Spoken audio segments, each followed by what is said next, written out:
blizzards to our relatively balmy breezes, we could not be farther apart weather-wise from our friends and relatives in the Northeast. But the mess in the Northeast is tying up air traffic right here. Dan Corcoran at Palm Beach International Airport with our look.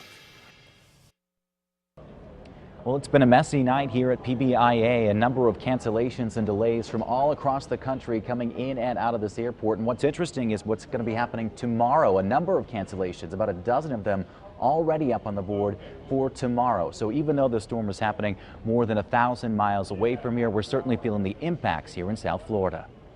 They say the waiting is the hardest part. Just ask Gary Jacobs. High hopes and expect the worst and hope for the best. Gary's family, including the dog, is trying to get home to Long Island.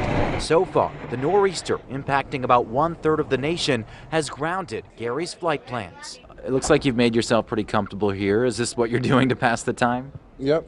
As Gary gets more comfy, other air passengers are rushing to get to their gates at PBIA, only to find out their plane is not even there. I hope I can get in on time. I hope I can get from the airport home okay. Kate Hagerdorn wants to be in Philadelphia tonight, but a quick glance at the TV to see the conditions there, and the snow just swirling around, shows a very different travel forecast ahead. This nor'easter is hitting everyone. Thousands of flights have been canceled as the worst of the weather bears down on airports in the Northeast tonight. The concern is the coastal flooding. You changed your flight to avoid the storm? I'm supposed to fly tomorrow, and I changed my flight because of the storm. Relief for those who make it safely through the storm. They're in for a ride. It is insane. For others, like Gary, more waiting to take off during the first major winter storm of the year. When you get there, get your snow shovel out.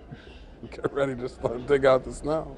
And some positive news. Many of the airlines were actually offering their customers the opportunity to make free itinerary changes ahead of the storm. Experts expect flight schedules will be back on track by tomorrow night or maybe even longer. Reporting at PBIA tonight, I'm Dan Corcoran, WPTV News Channel 5.